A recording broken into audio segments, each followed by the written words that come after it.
إن الحمد لله نحمده ونستعينه ونستغفره ونؤمن به ونتوكل عليه ونعوذ بالله من شرور أنفسنا ومن سيئات أعمالنا. من يهده الله فلا مضل له ومن يضلل فلا هادي له، وأشهد أن لا إله إلا الله وأن محمدا رسول الله صلى الله عليه وسلم وعلى آله وصحبه أجمعين. درس پنجم ما با شما میخونیم. در درس پنجم اسم الرحیم الله سبحانه و تعالی هست. اسم الرحیم الله سبحانه و تعالی یکی از اسماء و صفات الله الرحیم هست که در قرآن عظیم شان و احادیث صحیح رسول الله صلی الله علیه و سلم ثابت می باشه. از نگاه لغوی اسم الرحیم مثل الرحمن واره، از کلمه رحمت گرفته شده و ما شما در درس قبلی که صفت الرحمن خواندیم در اونجا تشریح کردیم که رحمت یکی رحمت ذاتی هست که مربوط ذات الله سبحانه و تعالی میشه و او صفت خاص الله سبحانه و تعالی است، و دیگر رحمت مخلوق است. ما شما را خواندیم که الله متعال رحمت خلق کرده، او رحمت را که خلق کرده او را باز برای انسان ها و برای مخلوقات خود در دنیا داده هست که 99 پیش خود حفظ کرده برای آخرت و یک قسمت از او را چی کردن به دنیا فرستاده هست. و نه در مسئله اصطلاحی کلمه الرحیم که الرحیم هو الذي يوصل رحمته في الدنيا. الرحیم هو الذي ذاتی هست که یوصل رحمته که میرسانه رحمت خدا فی الدنیا در دنیا لکل مخلوقاته برای تمام مخلوقاتش، و فی الاخرت و در آخرت للمؤمنین خاصتا، و در آخرت همین رحمت خدا میرسانه برای مؤمنا به شکل خاص. والذی یستجلب رحمته اطاعت اوامره و اجتناب نواهی. دیگه چی هستن؟ میگه والذی او ذاتی که یستجلب رحمته که جلب میکنه رحمت از او، چی جلب میکنه؟ اطاعت و اوامره، اطاعت اوامرش. اگر کسی اطاعت اوامر از او میکنه این رحمتش جلب میکنه. و اجتناب نواحی و اجتناب از نواحیش. خب در اینجا ما در قسمت اسم الرحیم الله سبحانه و تعالی کدام نقاط بفهمیم؟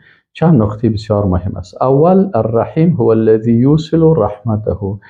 الرحیم دلالت میکنه به چی؟ به ذاتی که او رحمت خدا به مخلوقاتش میرسانه. پس این صفت فعلی الله میشه. از این خاطر در موسوعه عقاید آمده هست که میگه و اسمه الرحیم یدل علی الصفت الفعلیه. متوجه هستین؟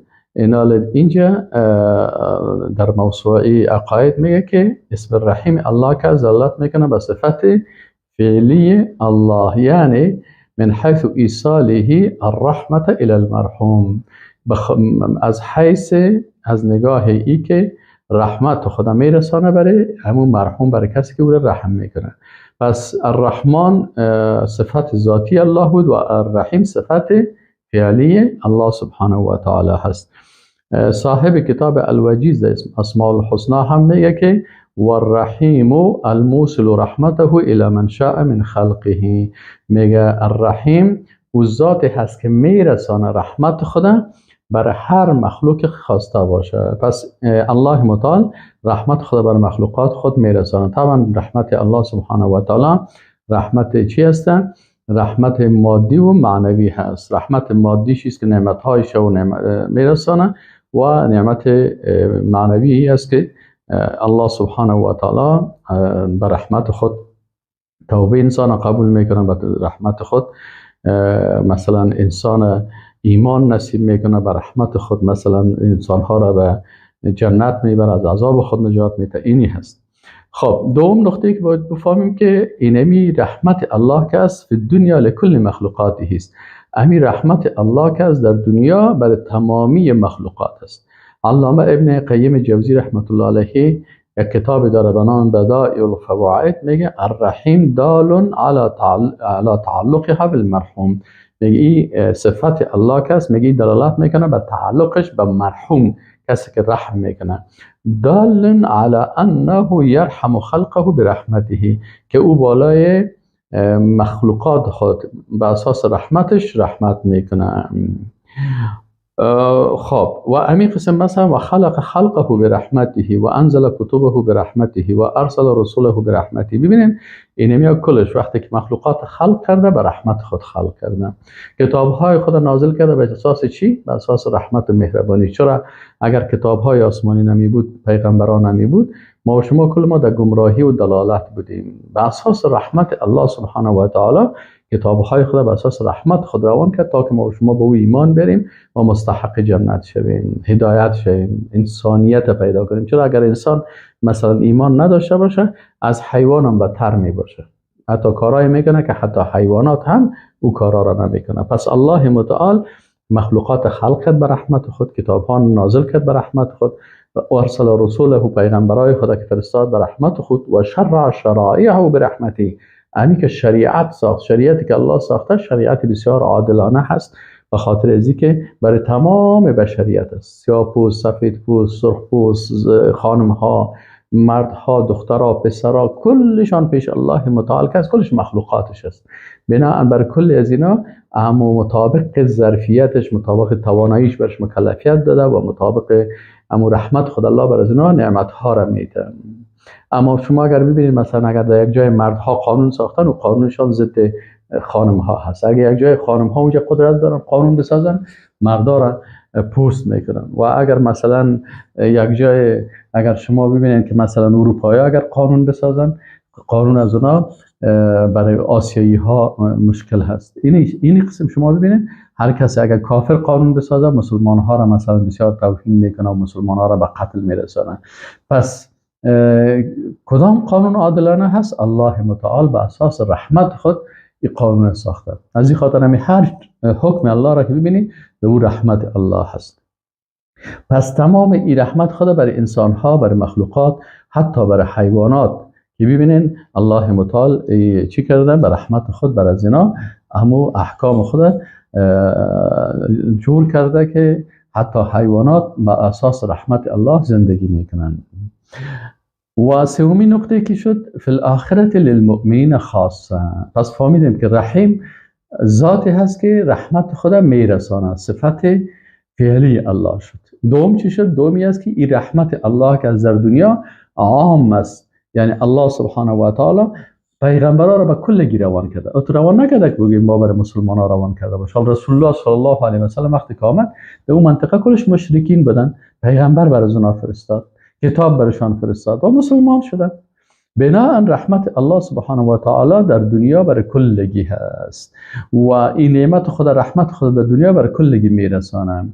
و فی الاخرت للمؤمنین خاصه. سومین نقطه چی هست که رحمت الله سبحانه و تعالی در آخرت خاص می باشه. هو الذی یصلی علیکم و ملائکته لیخرجکم من الظلمات الى النور و کان بالمؤمنین رحیما. اینجایی است که در روز آخرت الله متعال نعمتهای خود مخصوص کی میسازه؟ مخصوص مؤمنین میسازه، رحمتش.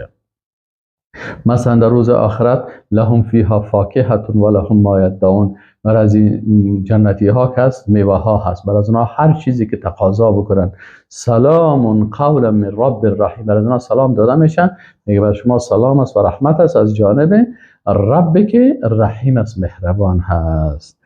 یعنی رحمتش در آخرت برای کی هست؟ برای مؤمنان است.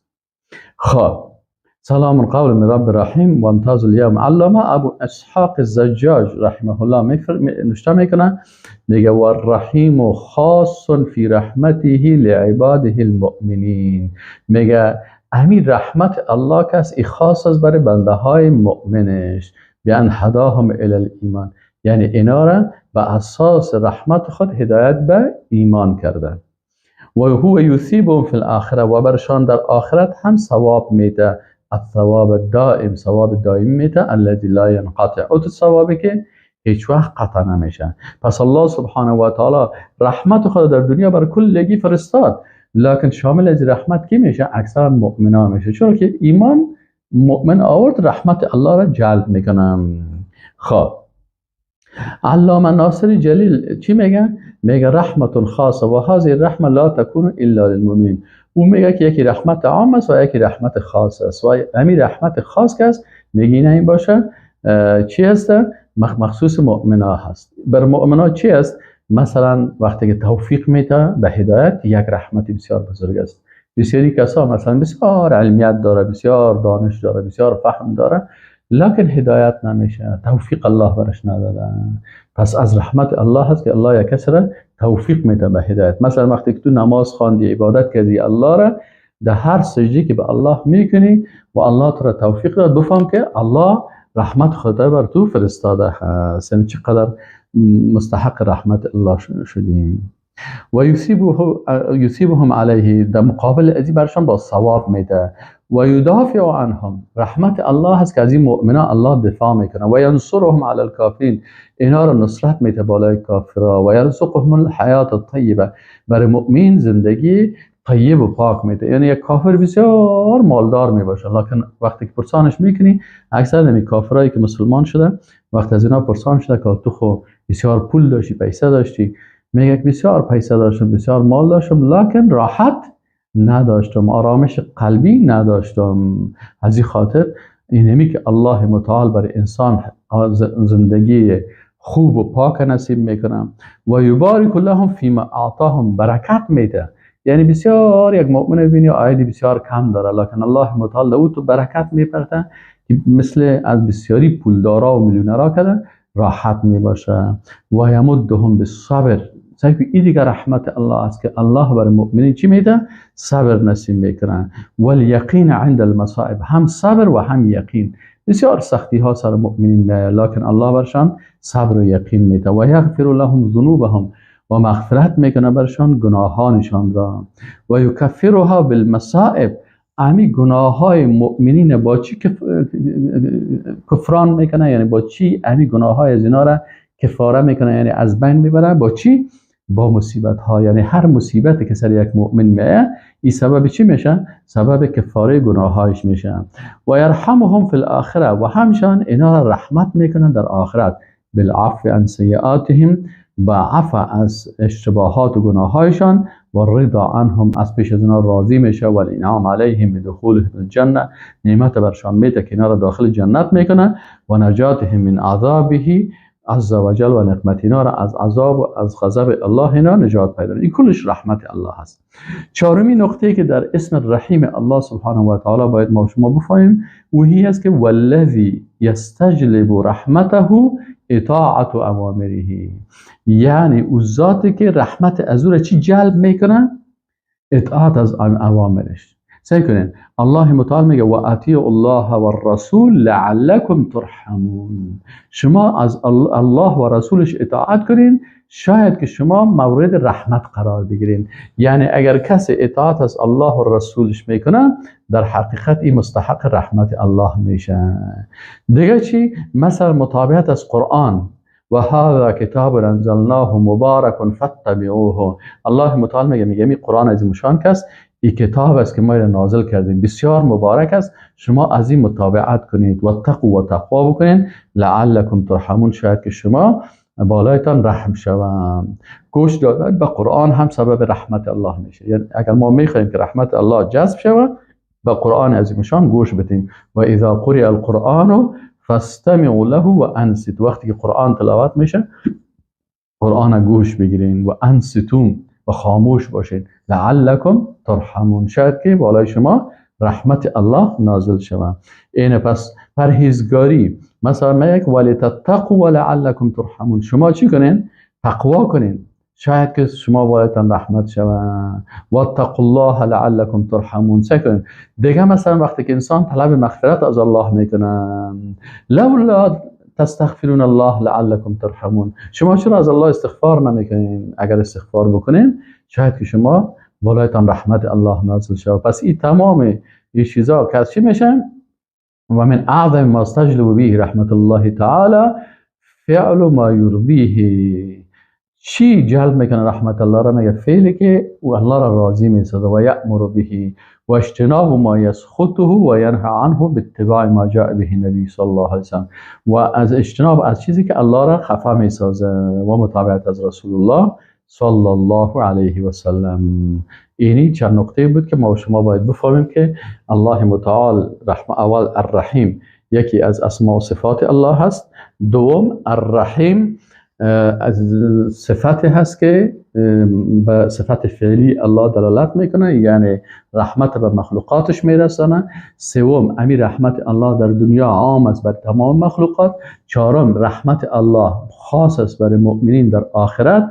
پنجم بسیاری اعمال نیک یعنی اطاعت از الله و از احکامش و اجتناب از نواهی الله سبب چی میشه؟ جلب این رحمت الله میشه. 5 نقطه رو باید بفهمین. و السلام علیکم و رحمت الله و برکاته.